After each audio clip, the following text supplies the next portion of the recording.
British সময়ের ১ টাকার note 1 rupee India JW কেলির সিগনেচার করা জর্জ ফিফথ কিংয়ের ছবি দেওয়া ১ টাকার নোট এই ব্রিটিশ সময় ছিল ১৯৩৫ সাল। স্পষ্টভাবে আপনারা দেখতে পাচ্ছেন কাগজের মুদ্রা, কাগজের নোট প্রচলিত ছিল ব্রিটিশ সময়েও। এই নোটগুলো একটা দুটো তিনটে দেখতে পাচ্ছেন। আপনারা জিজ্ঞাসা করছিলেন দাদা ১ টাকা নোটের মধ্যে কোনগুলো দামি সেগুলো নিয়ে ভিডিও করুন।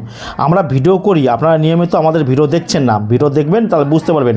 রাত্রে যারা ফোন করছেন কিন্তু আমাকে ফোনে পাচ্ছেন না, আপনারা সকালবেলা বেরিয়ে পড়বেন। ঝড় বৃষ্টির দিন এখন কিন্তু মেঘ ডাকবে, বিদ্যুৎ ডাকবে, ফোন সুইচ অফ থাকবে। আমাকে আপনারা ৩৬৫ দিনই পাবেন, সকাল ৮টা থেকে সন্ধ্যে ৬টা পর্যন্ত। এইরকম ১ টাকার নোট থাকলে আপনারা ভাবেন দাদা আমি এরকম নোটের জন্য আমি কত টাকা পাবো। এইগুলো হচ্ছে নর্মাল নোটের বান্ডিল। এস ভেঙ্কটরমনের সিগনেচার করা রয়েছে ১ টাকা নোট। এই নোটগুলো হচ্ছে রেয়ার, এগুলো হচ্ছে দামি নোট। এই ধরনের নোটগুলো কিনে থাকি। এই রকম নোট থাকলে আপনারা আমাদের কাছে নিয়ে, এখন অনেকে বলবে এই ধরনের নোট নিয়ে যারা বলছে ১০ লাখ ২০ লাখ ৩০ লাখ ৫০ লাখ, সেগুলো কিন্তু আমার মিথ্যে বা প্রতারণামূলক ভিডিও।